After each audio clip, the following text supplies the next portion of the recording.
This evening we'll be looking at some lessons from David and his encounter with Goliath in 1 Samuel chapter 17.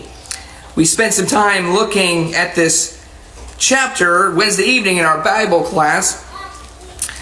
And as we're making our way through the Old Testament, we'll be in 1 Samuel chapter 18. As we make our way, it seems just couldn't leave it just sit the way that we left it. Things we talked about, some great discussions, some great insights that we looked at and focused on and encouraged each other with. But wanted to look at just very quickly, very briefly this evening, just three lessons that I believe David teaches you and I in the giant battles and the walls that are facing us today, the various obstacles that we talked about this morning. And we talked about the fact that the struggle is real and Satan is using his devices and using his armor and using all of the forces that he has access to in the wicked places to make our way difficult, to make our progress slow, and to defeat us at all costs. And we talked about the fact that while God is able to give us victory, we need not be alarmed or dismayed at the fact that sometimes that it is going to be a battle, it is going to be a struggle. But nevertheless, victory is always a possibility. We must always see the possibility of victory and never accept defeat. And that's what I love about this encounter of David and Goliath. Defeat was not an option. He displays this amazing trust against this amazing obstacle, this amazing force that so many others were frightened to death of. And I just want to very quickly this evening just gain some insight from it. Just three simple points we'll look at tonight that I believe David can teach you and I how to defeat the giants that maybe you and I are facing, that are still threatening us and still intimidating us and still keeping our progress slow or minimal, or even perhaps maybe even going backwards. Let's just very quickly again read the tone that Goliath had said amongst so many others, and maybe it's very familiar to you and I, that the giant, enormous maybe problems that you and I are facing that sometimes seems intimidating to us. But there in 1 Samuel chapter 17, verse 1, again it says, "Now the Philistines gathered their armies for battle, and they were gathered at Socoh, which belongs to Judah, in the camp between Socoh and Azekah and Ephas-Dammim. Saul and the men of Israel were gathered and camped in the valley of Elah, and drew up in battle array to encounter the Philistines. The Philistines stood on the mountain on one side, while Israel stood on the mountain on the other side, with the valley between them. Then a champion came out from the armies of the Philistines, named Goliath, from Gath, whose height was 6 cubits and a span. He had a bronze helmet on his head, and he was clothed with scale armor, which weighed 5,000 shekels of bronze. He also had bronze greaves on his legs, and a bronze javelin slung between his shoulders. The shaft of his spear was like a weaver's beam, and the head of the spear weighed 600 shekels of iron. His shield carrier also walked before him.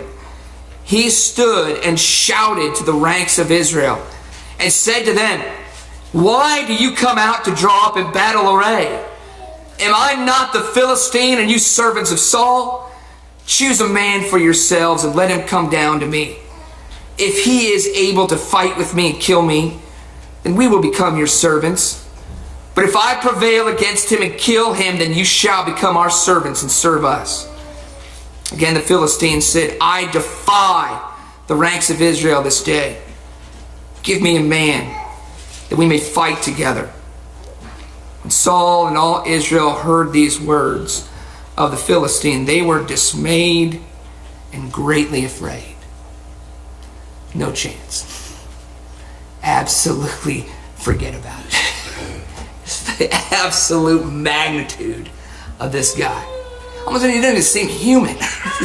They're looking at each other, looking at their own size. It's like, what is this? Who is this?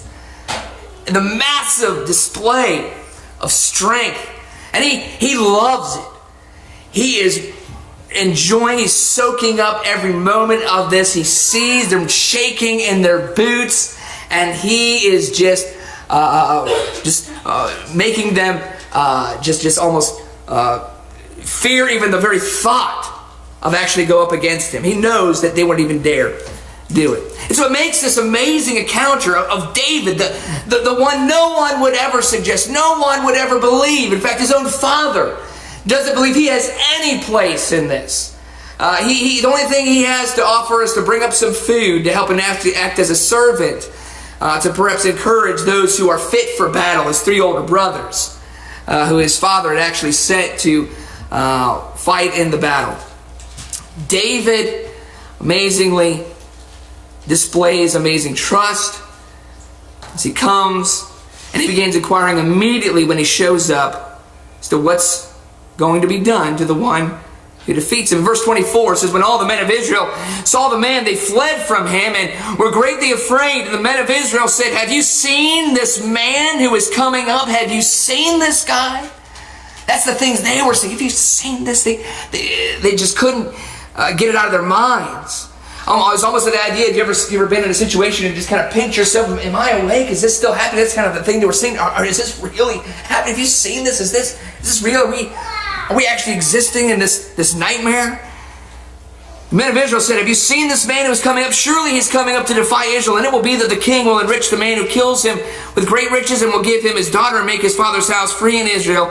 And David spoke to the men who were standing by him, saying, what will be done for the man who kills this Philistine and takes away the reproach from Israel?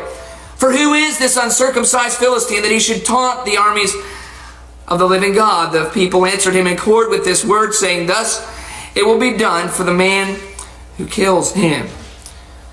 As we know in the story, David does rise to the challenge, and David defeats Goliath. A young shepherd, in a most unusual way, goes man to man against him and strikes him down. I also love the trash talk. There's some awesome trash talk in this account. There's Goliath's trash talk, and then there's David. David trash talks right back at him. He's not having any of it. He is not intimidated in the slightest bit. It's amazing. Here in verse 41, here's the battle. Then the Philistine came on and approached David with the shield bearer in front of him. And when the Philistine looked and saw David, he disdained him. And he was but a youth and ruddy with a handsome appearance. The Philistine said to David, am I a dog that you come to me with sticks? And the Philistine cursed David by his gods. The Philistine also said to David, come to me, and I will give your flesh to the birds of the sky and the beasts of the field. And David said to the Philistine, you come to me with a sword, a spear, and a javelin, but I come to you in the name of the Lord of hosts, the God of the armies of Israel, whom you have taunted. This day the Lord will deliver you up into my hands, and I will strike you down and remove your head from you, and I will give the dead bodies of the army of the Philistines this day to the birds of the sky and the wild beasts of the earth, that all the earth may know that there is a God in Israel, and that all this assembly may know that the Lord does not deliver by sword or by spear, for the battle is the Lord's, and he will give you into our hands. Michael Jordan, Larry Bird, Reggie Miller, forget about it. This is the trash talk of all trash. And he backs it up. Amazing. I love it. It doesn't get any better than this. In verse 40, I just would have loved to know the look on Goliath's face. I would love to just know what he's thinking. We know his attitude. He disdains him. His attitude is, are you kidding me? Are you serious? He's loving it. He's saying, this is the guy that you guys decided to go ahead and give your best shot. And amazingly, David defeats him. In verse 48, then it happened when the Philistine rose and came and drew near to meet David, that David ran quickly toward the battle line to meet the Philistine. I love that he can't wait. David can't get there fast enough. David is not just kind of, oh boy, what did I get myself into? He's not second. I find that amazing. You think that the closer you get to Goliath, you must start thinking, what did I get myself into? It's one thing maybe when I saw him from a distance. He's getting closer and closer, and he's running to him. It can't happen fast enough. He runs quickly toward the battle line to meet the Philistine, and David put his hand into his bag and took from it a stone and slung it and struck the Philistine on his forehead, and the stone sank into his forehead so that he fell on his face to the ground. Amazing. What happened, Goliath? What happened, buddy? I'd like to know what happened to the shield bearer. He had one little stone to dodge and he couldn't do it. The guy in front of Goliath. There's one guy in front of him, a shield bearer. He's useless. couldn't block it, couldn't keep it from hitting Goliath. I don't think he ever saw it coming. Now here's the first point I want to make with this. This is an interesting question that often comes up with this text. And the question is, when did Goliath die? Because there are two descriptions of him dying. One is where the stone hits his forehead. And it says that when it sunk into his forehead, he fell down and he died. Well, we also read that David picks up a sword and he comes in and he cuts his head off. And it says that once he cuts his head off, it also says, and then he died. And so here's the question I have for us. Maybe we could find a solution, an answer to this. And I think in the answer to this question is a great teaching lesson for us. When did Goliath die? Again, let's look at the text and read what it says up to this point. It says in verse 48, Then it happened when the Philistine rose and came and drew near to meet David, that David ran quickly toward the battle line to meet the Philistine. And David put his hand into his bag and took from it a stone and slung it and struck the Philistine on his forehead, and the stone sank into his forehead so that he fell on his face to the ground. Thus David prevailed over the Philistine with a sling and a stone, and he struck the Philistine and killed him, but there was no sword in David's hand. Now as we continue reading, the question is, well, that should settle it. The stone killed him. The stone sunk into his forehead. He fell down and he died. He did not have a sword to use. But as we continue reading, some bring up this question. So well, what about this? It says that the stone sunk into his forehead and it killed him. There was no sword in his hand. But notice verse 51. Then David ran and stood over the Philistine, took his sword and drew it out of its sheath and killed him and cut off his head with it. When the Philistines saw that their champion was dead, they fled. So some people bring this up and maybe there's nothing much to make out of it. Maybe it's grasping at straws. But the question is, at what point did he die? Did he die from the stone? Scripture says that when the stone sunk into his forehead, he sunk down and he died. He killed him without a sword. He killed him with the sling. Then he goes up and he takes his sword and he cuts his head off. And it says at that point he killed him and he dies. Now I don't want to really make too much out of it, but I do want to bring it up to make this point. I say both are wrong. That's not when he died. Goliath died many verses earlier. When did Goliath die? Was it the sword or the stone? I say neither. Goliath died in verse 26. In verse 26, when David says this, David spoke to the men who were standing by him, saying, What will be done for the man who kills this Philistine and takes away the reproach from Israel? For who is this uncircumcised Philistine that he should taunt the armies of the living God? He died in that verse. It was not the stone, it was not the sword. Yes, those were the physical implements, but it was his faith. His faith put him down. Isn't that beautiful? Isn't that an amazing lesson for you and I? It levels the playing field, which is why David himself realized he did not have to be a trained soldier. He did not have to be someone who was good with a sword, as he clearly wasn't. Was going to later realize that he would not take up the sword. He would not put on the armor of trained soldiers. He was confident that he could take, yes, sticks, and take 5 smooth stones, because he realized the power of faith. He understood that faith in the Almighty God is a powerful weapon. And that is the weapon that you and I are being called upon to grab into, to bring our hands and rally around and hold on to that and amplify that in all that we do, that we might destroy the giants in our lives. And I would suggest that maybe the reason why some of the giants in our lives, they're still there taunting us. They're still there intimidating us because we're still trying to figure out how to kill it. We're still trying to figure out what's the weapon that I need to use.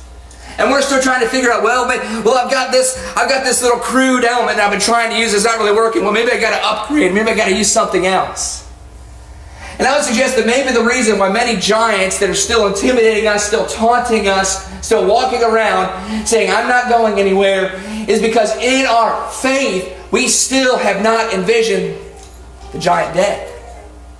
We have not accepted that even as a possibility. Let's say we have the ability to do that. Jesus taught us so.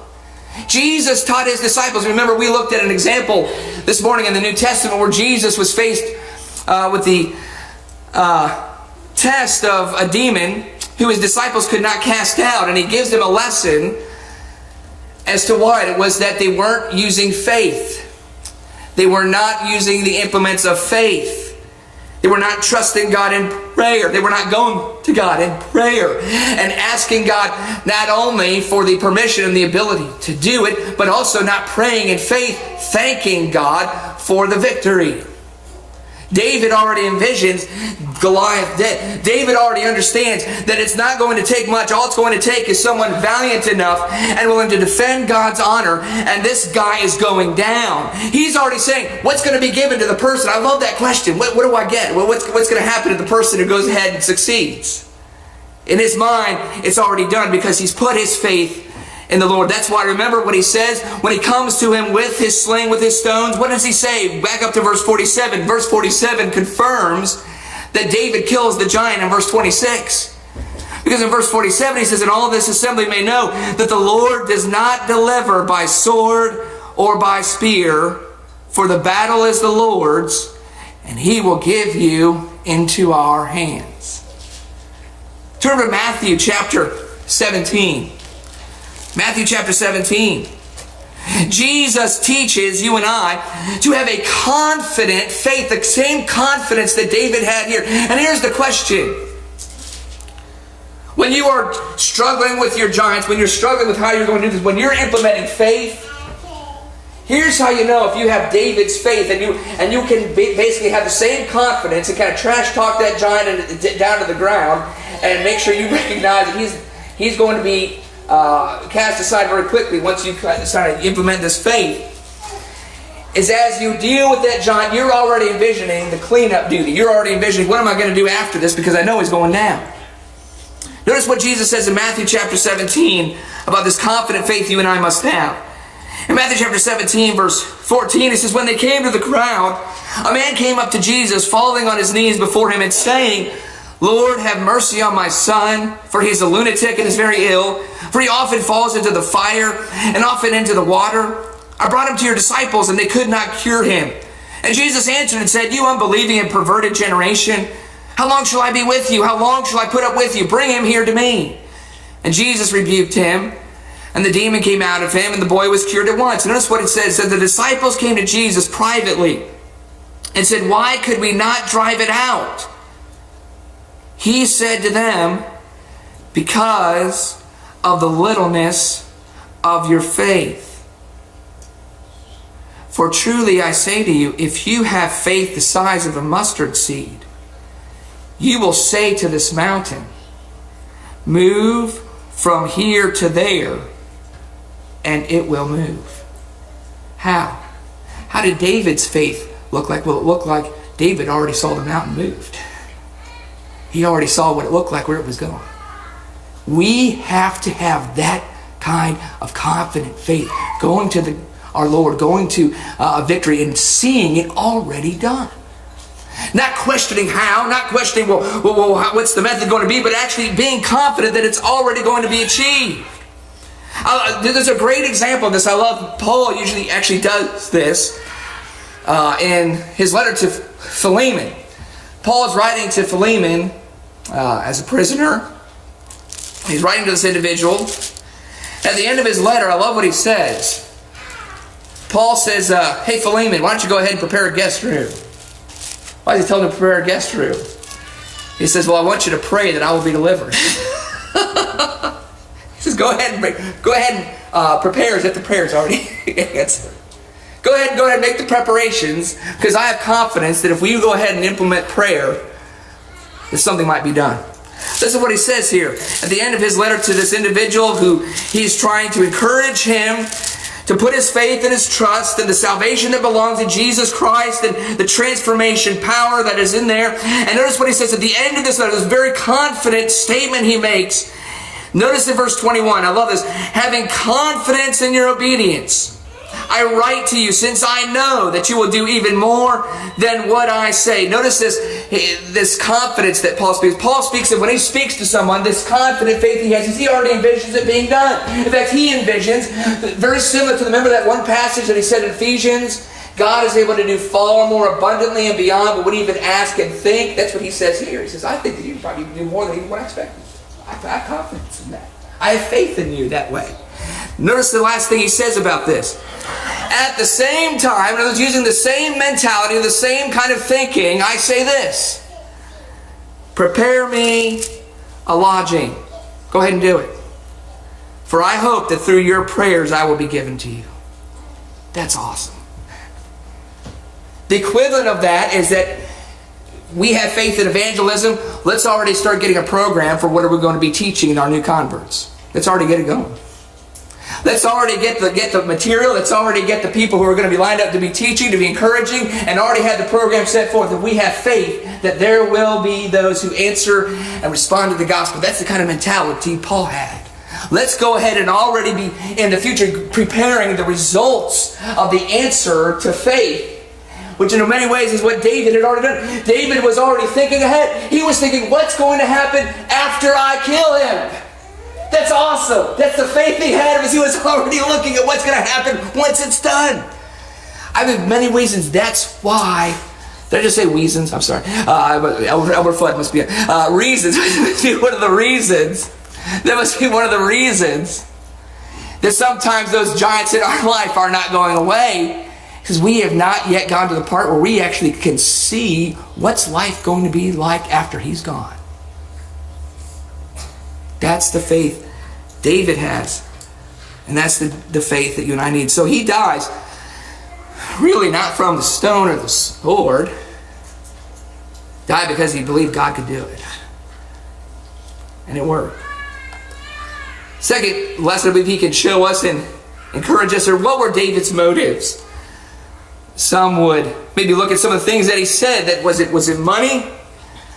Was it the financial reward? Maybe it was fame. Those were the kinds of things that his brothers seemed to be maybe possibly indicating that they were accusing him of maybe looking at David with having some false motives. They accused him of just being kind of curious and just kind of wanting to see the battle, maybe wanted to kind of make a name for himself. Notice some of the things his brothers accused him of. In verse 26, there in 1 Samuel 17, 26 says, Then David spoke to the men who were standing by him, saying, What will be done for the man who kills this Philistine and takes away the reproach from Israel? For who is this uncircumcised Philistine that he should taunt the armies of the living God? The people answered him in accord with this word, saying, Thus it will be done for the man who kills him. Now Eliab, his oldest brother, heard when he spoke to the men, and Eliab's anger burned against David. And he said, Why have you come down, and with whom have you left those few sheep in the wilderness? I know your insolence and the wickedness of your heart, for you have come down in order to see the battle. He suspects that his motives are not the best or the purest. Was it simply so that he could excel in life, to make a name for himself? We find the reason actually David, his motives were pure. They were simply for God's glory.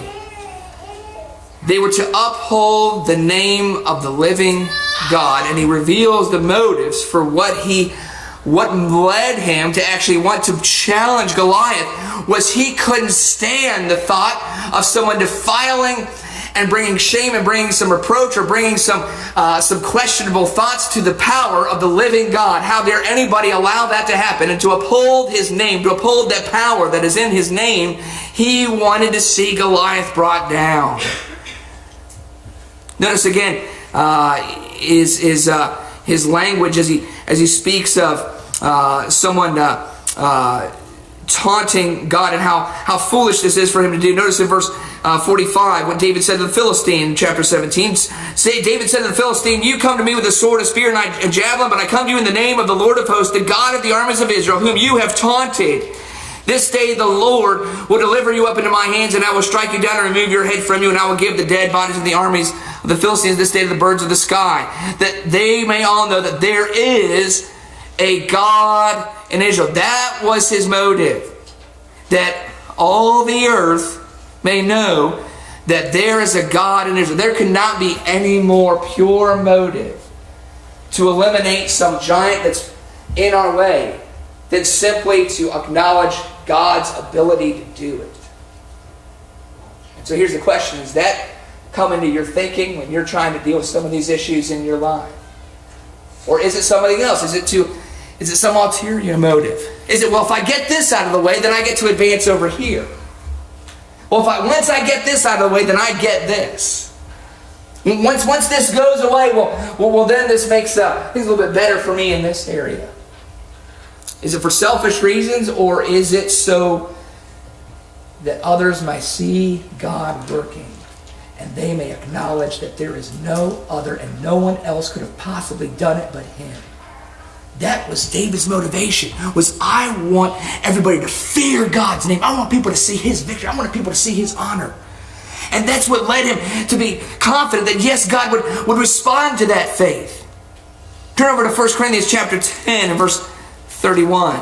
We're called to have the same mentality. And the question is, do we have the same pure, noble mentality about what the issues that we want removed and satisfied and corrected? 1 Corinthians chapter 10, so that God's name will be magnified. 1 Corinthians chapter 10 and verse 31 says, "Whether then you eat or drink, or whatever you do, do all to the glory of God." Do all to the glory of God. I believe when we have that mentality, it makes Romans chapter 8 verse 28 a bit more easier to see, or maybe comes into focus a little bit clearer.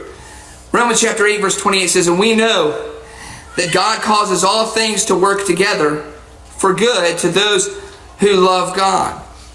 Now, some people many times look at that verse kind of puzzled and say, well, I'm for God, and so shouldn't all things kind of work together for me? Shouldn't they work out in my best interest? If after all, if I'm on the Lord's side, shouldn't he go ahead and respond to these things that I'm requesting of him?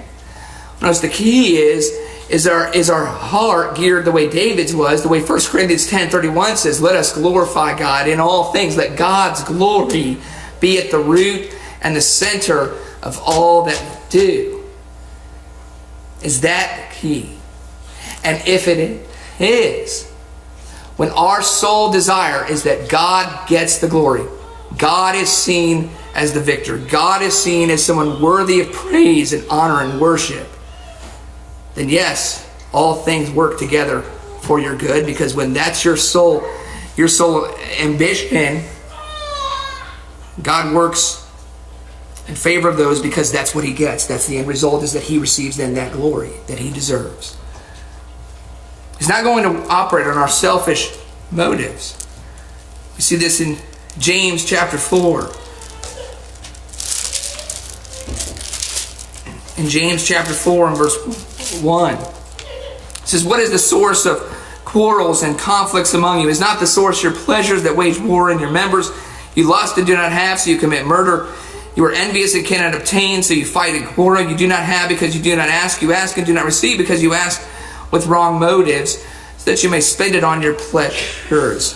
These were not the motives of David, even though his brothers kind of suspected and became jealous of him in this manner. But David had the most pure motives that we see, which is, how dare you defy God and cause others to question him and not truly fear him as he deserves to be feared. And so for that reason, God allowed Goliath to fall in his hands and gave him that victory. Find something else. What were David's weapons?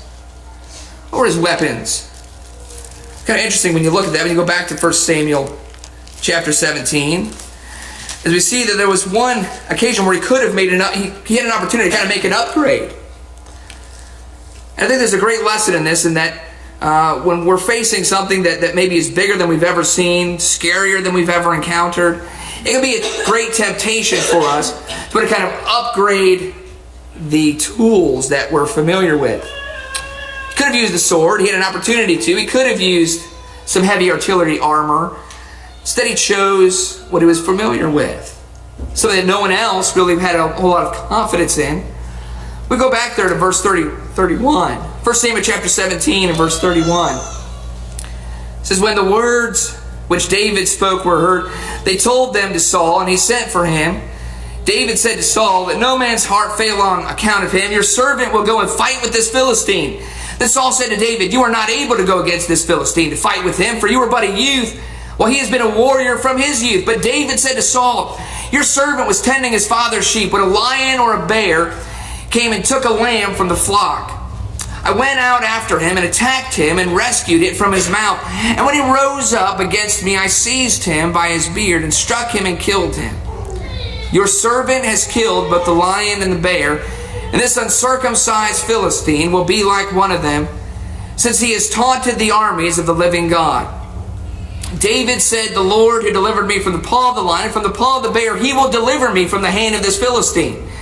And Saul said to David, go, and may the Lord be with you. And so once Saul accepts that he's not going to talk David out of this, he's on this mission, David looks at Saul and thinks, we got to kind of upgrade the things that you're going to be using here. You don't really have the modern artillery here. We need to fit you properly. And he tries to do so. It says there in verse 38, then Saul clothed David with his garments and put a bronze helmet on his head, and he clothed him with armor. David girded his sword over his armor and tried to walk, for he had not tested them. So David said to Saul, I cannot go with these, for I have not tested them. What's so amazing about this is on the side you would think that he would be okay with going ahead and making maybe a few minor adjustments, some upgrades to what he was familiar with, and he doesn't. I think what this is this shows a great trust in God, and something that you and I need to be able and willing to resist, is the temptation that the things that you and I, that God has kind of equipped us with, aren't good enough.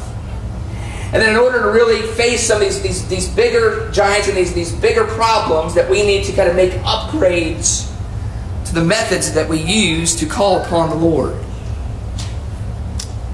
Simple trust in just what we've already been equipped with. Things that we've used before aren't going to work now.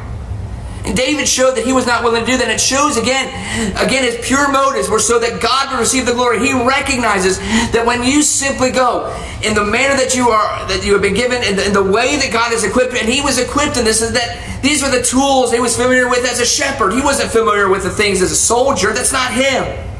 That's not what God had equipped him to do.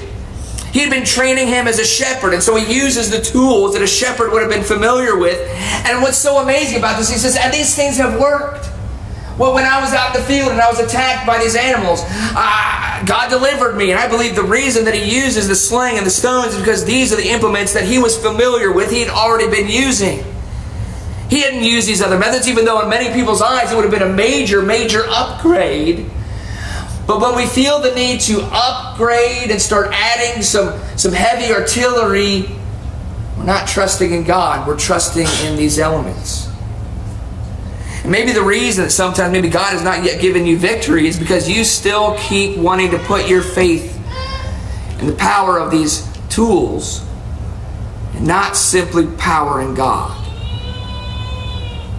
And I love how David just simply goes with what he was familiar with what had been proved, with what he had seen God use for him, even though in the eyes of so many others. And so, in fact, that's the mindset of Goliath. You don't even come to me with weapons that would be fit for battle? What are you doing with these toys? And it doesn't shake David's confidence at all. So in verse 39, David girded his sword over his armor and tried to walk, for he had not tested them. So David said to Saul, I cannot go with these, for I have not tested them. And David took them off, and he took his stick in his hand, and chose for himself 5 smooth stones from the brook, and put them in the shepherd's bag which he had, even in his pouch, and his sling within his hand, and he approached the Philistine. Now it suggests that the same lessons, the same words that we've heard from the time we were 3, 4, 10, 15 years old, that the same things are going to work for us when we go older in life.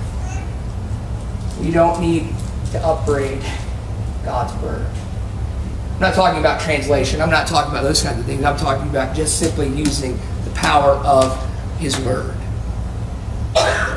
We don't need to equip ourselves with something that gives us maybe a greater level of confidence. We need the kinds of things that God has proven time and time again with. And that was David's mentality, was these are the tools, these are the things that God has already shown me works. And in many ways, we need to have the same mentality, is that the things that God has shown in the past, His Word, and belief and trust in His direction and His counsel and His guidance, that is the same thing that is going to work for us today. It doesn't change. And sometimes there is a mindset, I think in the eyes of others, sometimes the mindset that we want to kind of upgrade our worship or upgrade and the things that may be pleasing to man and pleasing around us. Again, there's nothing wrong with making things more conducive to be understood in the eyes of generations of people, whether it be illustrations or translations. But sometimes there's a temptation to go beyond what is written, to go beyond what has been trusted, to go beyond what has already been tried. You don't need to trust in anything else other than what has already been proven, and God's Word has been proven. So we can use that the same way as when we were 4 or 5 years old. I remember when I was 4 or 5 years old, I thought about the story of David and Goliath. I thought about those Bible class stories. I thought about Gideon and his army. Isn't that a great story? Gideon, you got too many men. You got to whittle that army down. You only need 300. He wipes the enemy out. You know, when you're a little kid and you've got these big problems and you these great Bible stories, these great lessons that give you courage to go ahead and face your problems, don't ever outgrow that. Don't ever feel the need that we maybe need something different than some of the things that have already trained us to handle difficulties in life. What's amazing about that is that even in the New Testament, it's amazing how much the apostles quoted the Old Testament. It's amazing how much they quoted. They referred back to the things of what God had taught them. Remember, in a great way in 1 Corinthians chapter 10, Paul does this. He says, now don't ever forget that the things written aforetime are written for our learning, for our instruction. And that's what he says in 1 Corinthians chapter 10, verse 1. He says, for I do not want you to be unaware, brethren, that our fathers were all under the cloud, and all passed through the sea, and all were baptized into Moses in the cloud and in the sea. And all ate the same spiritual food, and all drank the same spiritual drink, for they were drinking from a spiritual rock which followed them, and the rock was Christ. Nevertheless, with most of them God was not well pleased, for they were laid low in the wilderness. Now Paul is using these old-timey illustrations, these old-timey examples, and again he says these are relevant even today. These are going to help you make the correct decisions that were going to defeat some of the temptations, and that's what they were facing. They were facing temptation. He says, you who think you stand, take heed lest you fall. There were some great giants that were facing this. And I love how Paul, you know what he does? He says, we don't need to kind of upgrade. We can use the sling. We can use the things that God has already shown. It works. It may look kind of cruel in elementary, but it works. It's what gives us faith, what gives us trust. And let's dive into those great examples and feed our minds on the faith-building lessons that God has given to us in His Word. And let's use it on an everyday basis and trust that they still give us that confidence to defeat those things that are before us. Let's get our hymn books open and turn to the hymn that's been selected as a hymn of encouragement. Invite anyone who's with us. That you might defeat the ultimate giant in your life, the sin that is keeping you from having fellowship with God. Won't you come to the Lord and allow Jesus to defeat that giant for you this evening? You can by simply confessing that Jesus is the Christ, the Son of the living God. The same thing that worked at Pentecost is going to work today. In many ways, people might look at that act of baptism, what a crude, outdated, old way. Don't be like that. David had trust in what had worked. We need to have faith and trust in what God reveals to us and what works, and it will continue to work. Obedience by faith to what He has taught and told us. Repent of your sins, confess that Jesus is the Christ, and be baptized in water for the forgiveness of your sins. I want you to do that while together we stand and sing this psalm of encouragement. Won't you come and be saved